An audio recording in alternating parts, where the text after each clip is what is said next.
നമ്മുടെ ക്ലിനിക്കിൽ കുറച്ച് മുന്നേ ഒരു പേഷ്യൻ്റ് വന്നിട്ടുണ്ടായിരുന്നു. ഒരു ഡയബറ്റിക് പേഷ്യൻ്റാണ്. അപ്പോൾ കുറേ കാലമായിട്ട് ഡയബറ്റീസിന് മരുന്ന് കഴിച്ചുകൊണ്ടിരിക്കുന്ന ഒരു പേഷ്യൻ്റാണ്. ഫുഡ് കൺട്രോളൊക്കെ ചെയ്യുന്ന സമയത്ത് ഷുഗർ നോക്കുകയാണെങ്കിൽ വലിയ കുഴപ്പമില്ല. എന്നാൽ എന്തെങ്കിലും ഒരു സാധനം അറിയാതെ എടുത്ത് കഴിച്ചു, അല്ലെങ്കിൽ ഒരു മധുരം ഒരിത്തിരി കഴിച്ചു, അല്ലെങ്കിൽ ചോറ് ഒരിത്തിരി അധികം കഴിച്ചു വെച്ചാൽ ഒരു ഈ ഷുഗർ കൂടുന്ന ഒരവസ്ഥയായിരുന്നു. അപ്പോൾ ആ പേഷ്യൻറ്റിനോട് നമ്മൾ പറഞ്ഞു ഇന്ന കാര്യങ്ങളൊക്കെ ഒഴിവാക്കാം, ഇന്ന കാര്യങ്ങൾ ഒഴിവാക്കരുത് എന്നൊക്കെ. അത് അവർക്ക് ഓൾറെഡി അറിയുന്ന കാര്യങ്ങളായിരുന്നു. നിങ്ങൾ ഇതൊക്കെ കഴിക്കണം, ഇതൊക്കെ കഴിക്കരുത് എന്നുള്ളത്.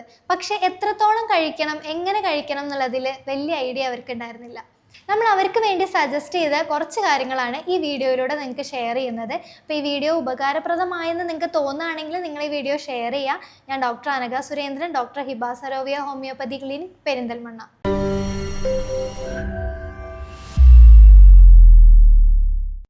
ഡയബറ്റീസ് അല്ലെങ്കിൽ ഈ ഷുഗർ എന്ന് നമ്മൾ കോമൺ ആയിട്ട് വിളിക്കുന്ന ഈ ഒരു അസുഖം എന്ന് പറയുന്നത് ഇപ്പോൾ വളരെ കോമൺ ആയിട്ട് കാണുന്ന ഒരു അസുഖമാണ്. എന്ന് വെച്ചാൽ ചെറിയ പ്രായമുള്ള ആൾക്കാരിൽ പോലും ഈ ഒരു പ്രശ്നം ഇപ്പോൾ കണ്ടുവരുന്നുണ്ട് എന്നുള്ളതാണ് അതിൻ്റെ ഒരു വസ്തുത എന്ന് പറയുന്നത്. ഫസ്റ്റ് നമുക്ക് ഷുഗർ വരാനുള്ള കാരണങ്ങൾ എന്തൊക്കെയാണെന്നുള്ളത് നോക്കാം.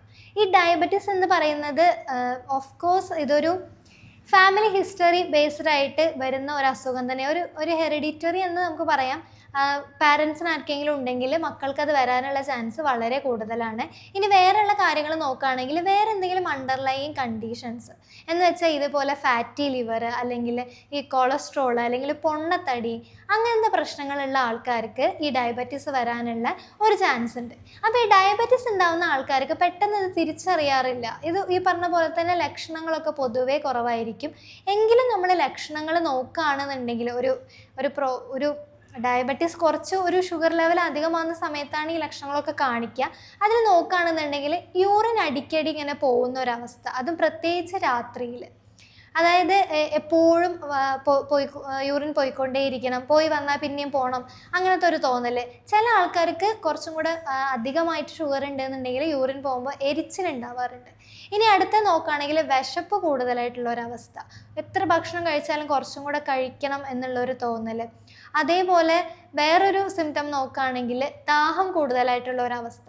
ഈ നമ്മളതിനെ പോളിഫാഗിയ, ഡിപ്സിയ എന്നൊക്കെ പറയും. ഇതൊക്കെ മെഡിക്കൽ ടേംസ് ആണ്.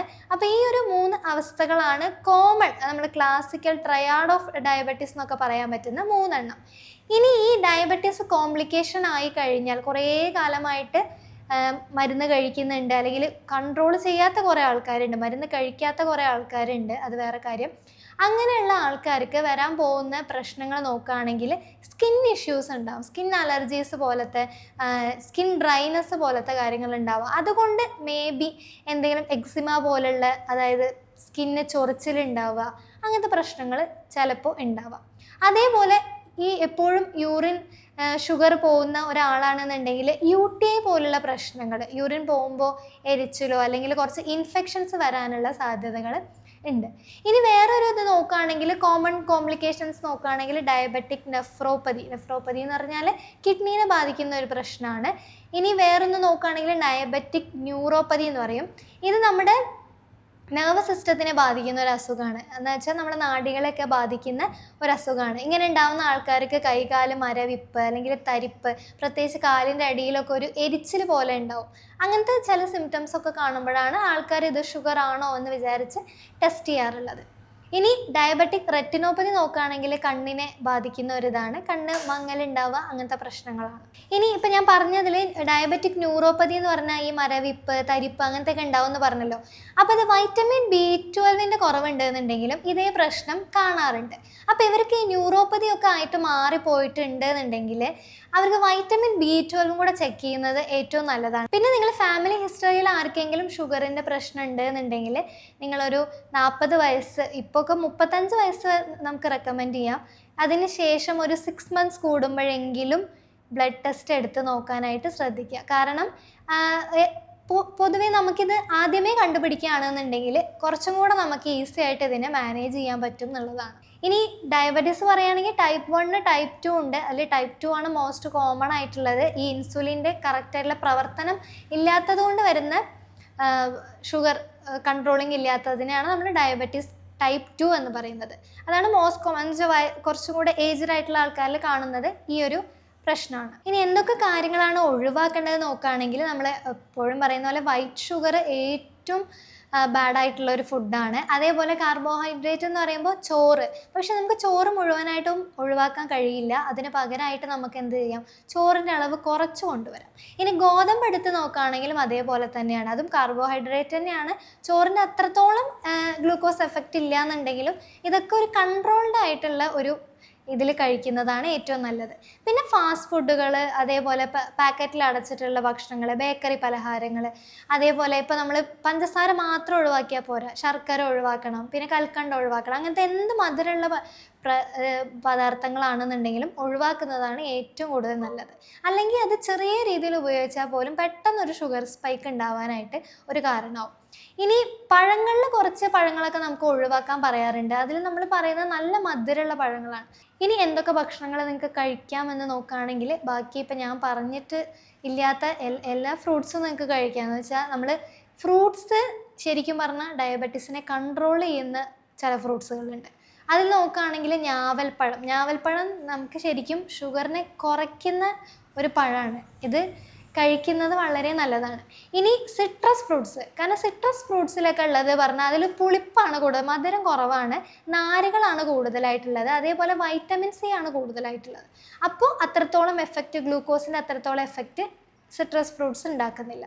അതേപോലെ തന്നെയാണ് കിവി എന്ന് പറയുന്ന ഫ്രൂട്ട് ഉണ്ട്, അതിൽ വൈറ്റമിൻ ഇയും വൈറ്റമിൻ സിയും ഒക്കെയാണ് കൂടുതലായിട്ടുള്ളത്. അതൊക്കെ നമുക്ക് കഴിക്കാം. പിന്നെ ബെറി ഐറ്റംസ്, മൾബറി, സ്ട്രോബെറി, അങ്ങനത്തെ ബെറി ഐറ്റംസ് ഒക്കെ കഴിക്കാം, അതിലൊന്നും ഒരു പ്രശ്നവുമില്ല. അതേപോലെ ആപ്പിള്, പേരയ്ക്ക, അങ്ങനത്തെ നല്ല ഫൈബർ റിച്ച് ആയിട്ടുള്ള വല്ലാതെ പഴുക്കാത്ത പഴം, അതൊക്കെ നിങ്ങൾക്ക് കഴിക്കാം. അതിലൊക്കെ ഗ്ലൂക്കോസ് കണ്ടൻറ്റ് കമ്പാരിറ്റീവ്ലി വളരെ കുറവാണ്, എങ്കിലും ലിമിറ്റഡ് ആയിട്ട് കഴിക്കാനാണ് സജസ്റ്റ് ചെയ്യാറുള്ളത്. ഇനി എന്തൊക്കെ കഴിക്കാം നോക്കുന്നതിൽ നമ്മൾ പറഞ്ഞപ്പോൾ കാർബോഹൈഡ്രേറ്റ് അല്ലെങ്കിൽ ചോറ്, ഇപ്പോൾ ഒരു പ്ലേറ്റ് നമ്മൾ എടുക്കുകയാണെന്നുണ്ടെങ്കിൽ അതിൻ്റെ ഒരു 1/4 ഭാഗം മാത്രമേ ചോറ് ഉണ്ടാവാൻ പാടുള്ളൂ. ബാക്കി ഭാഗത്തൊക്കെ നമ്മൾ ഫില്ല് ചെയ്യേണ്ടത് പ്രോട്ടീന്, ഫൈബർ കൊണ്ടാണ്. അപ്പോൾ ഒരു സാലഡ്, എന്തെങ്കിലും ഒരു പച്ചക്കറികൾ വേവിച്ചിട്ടുള്ള, ഇപ്പോൾ പച്ചക്കറികൾ തന്നെ ഞാൻ പറയാൻ വിട്ടുപോയൊരു കാര്യം എന്ന് പറയുന്നത് കിഴങ്ങുകളാണ്. നമ്മുടെ മണ്ണിനടിയിൽ വളരുന്ന കിഴങ്ങുകൾ, അതിൽ ഈ ഉരുളക്കിഴങ്ങായിക്കോട്ടെ, മധുരക്കിഴങ്ങായിക്കോട്ടെ, അതിലൊക്കെ കൂടുതൽ ഈ പറഞ്ഞ പോലെ ഷുഗർ കണ്ടൻറ്റ് ഉണ്ട്. ഷുഗർ കണ്ടൻറ്റ് ഉണ്ടാകുമ്പോൾ അതും നമുക്ക് ഒഴിവാക്കേണ്ട കാര്യങ്ങളാണ്. ഇനി എന്തൊക്കെ കഴിക്കാം പ്രോട്ടീൻ ഐറ്റംസ് ആയിട്ടുള്ള, മുളപ്പിച്ച പയർ, കടല, പരിപ്പ്, അങ്ങനത്തെ എല്ലാ ഫുഡും, മീൻ, മീറ്റ് എല്ലാം നമുക്ക് കൂടുതലായിട്ട് കഴിക്കാം.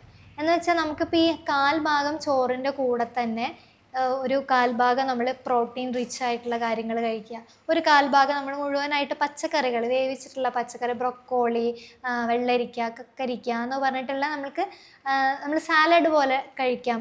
അതേപോലെ ഒരു സൈഡ് നോക്കുകയാണെങ്കിൽ നമുക്ക് ചിക്കനോ മീനോ എന്താണ് മീറ്റ് ഉള്ളത് അത് നമുക്കൊരു സൈഡിൽ കഴിക്കാം. അത് വറുക്കാതെയും പൊരിക്കാതെയും നമുക്ക് കറിയായിട്ട് തന്നെ കഴിക്കാം. അപ്പോൾ ഇത് എടുക്കുന്ന അളവിലും വളരെയധികം ഒരു ഇതുണ്ട്. ഇനി ഓരോ നേരത്തും കഴിക്കുന്ന ഭക്ഷണം നോക്കുകയാണെന്നുണ്ടെങ്കിൽ രാവിലെ നമ്മൾ കോമൺ ആയിട്ട് കഴിക്കുന്നത് എന്താ, അരി ആഹാരങ്ങൾ തന്നെയാണ്. ദോശ, ഇഡ്ഡലി, അങ്ങനത്തെ കാര്യങ്ങളൊക്കെ തന്നെയാണ്. അതിലൊക്കെ ഈ പറഞ്ഞ പോലത്തെ ഗ്ലൂക്കോസ് കണ്ടൻറ്റ് ഉണ്ട്, പക്ഷെ അത് വല്ലാതെ എഫക്റ്റ് ചെയ്യുന്നില്ല. കാരണം നമ്മൾ അത് കഴിഞ്ഞിട്ട് പിന്നെ ഫിസിക്കൽ ആക്ടിവിറ്റീസ് ചെയ്യുന്നത് കൊണ്ട് ഒരു അളവിന് ഓക്കെയാണ്. പക്ഷേ ഈ ഫുഡ് കഴിക്കേണ്ടതിനൊരു രീതിയുണ്ട്. ഇപ്പം നിങ്ങളൊരു 4 അല്ലെങ്കിൽ 3 ഇഡ്ഡലി കഴിക്കുന്ന ആളാണെന്നുണ്ടെങ്കിൽ രാവിലെ ഒരു 2 എണ്ണം കഴിക്കുക, പിന്നെ ഒരു 11 മണിയാകുമ്പോൾ ഒരു 2 എണ്ണം കൂടെ കഴിക്കുക. അങ്ങനെയാകുമ്പോൾ പെട്ടെന്ന് ഗ്ലൂക്കോസ് കൂടാത്ത നമുക്ക് കൺട്രോൾ ചെയ്യാനായിട്ട് പറ്റും.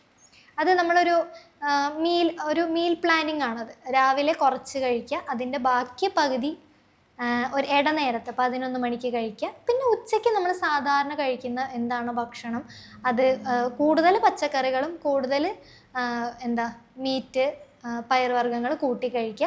രാത്രിയിൽ പ്യുവർലി നമ്മൾ സോയാബീന് അല്ലെങ്കിൽ പച്ചക്കറികൾ അല്ലെങ്കിൽ പയറുവർഗ്ഗങ്ങൾ മുളപ്പിച്ചത് അല്ലെങ്കിൽ വേവിച്ചിട്ടുള്ളതൊക്കെ ഒന്നിച്ച് മിക്സ് ചെയ്ത് വെറും പ്രോട്ടീൻസ് മാത്രം കഴിക്കുന്നതാണ് ഏറ്റവും ബെറ്റർ.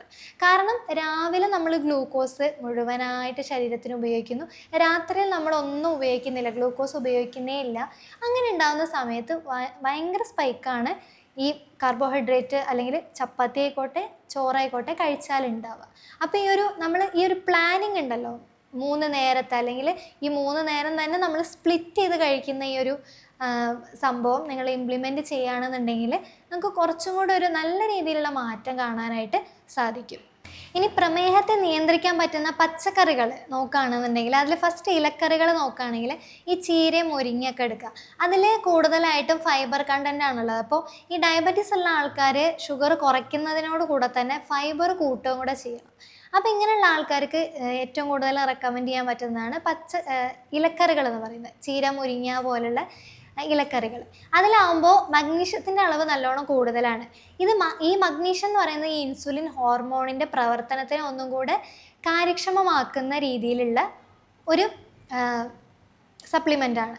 ഇനി രണ്ടാമത്തെ നമ്മൾ പച്ചക്കറി നോക്കുകയാണെന്നുണ്ടെങ്കിൽ വെണ്ടയ്ക്കയാണ്. ഈ വെണ്ടയ്ക്കയിലും സോല്യൂബിളായിട്ടുള്ള ഫൈബർ ഉണ്ട്, ഒരു കൊഴുപ്പൊക്കെ ഉണ്ടല്ലോ. അപ്പോൾ കൂടുതൽ ഗ്ലൂക്കോസ് ആഗിരണം ചെയ്യാതെ സഹായിക്കുന്ന ഒരു പച്ചക്കറിയാണ് വെണ്ടയ്ക്ക എന്ന് പറയുന്നത്. ഇനി കക്കരിക്ക, വെള്ളരിക്ക പോലുള്ള കുറച്ചും കൂടെ ജലാംശമുള്ള ഈ പച്ചക്കറികൾ കഴിക്കുന്നതും ഏറ്റവും കൂടുതൽ നല്ലതാണ്. അതിൽ വാട്ടർ കണ്ടൻ്റ് ആണ് കൂടുതലായിട്ട് ഉണ്ടാവുക, ഷുഗർ കണ്ടൻ്റ് ഒന്നും അധികമായിട്ട് ഉണ്ടാവില്ല. ഇനി ഷുഗർ ഉള്ളവർക്ക് ഏറ്റവും കൂടുതൽ കഴിക്കാൻ പറ്റുന്ന ഒരു പച്ചക്കറി എന്ന് പറയുന്നത് പാവയ്ക്കയാണ്. പാവയ്ക്കയിലുള്ള വിസിൻ എന്ന് പറയുന്ന ഒരു ഘടകം എന്ന് പറയുന്നത് ഇതേപോലെ ഷുഗർ പെട്ടെന്ന് കൂടാതെ അല്ലെങ്കിൽ കൺട്രോൾ ചെയ്യാനായിട്ട് സഹായിക്കുന്ന ഒരു കാര്യമാണ്. അപ്പോൾ ഈ പച്ചക്കറികൾ നിങ്ങൾക്ക് കൂടുതലായിട്ട് കഴിക്കാം.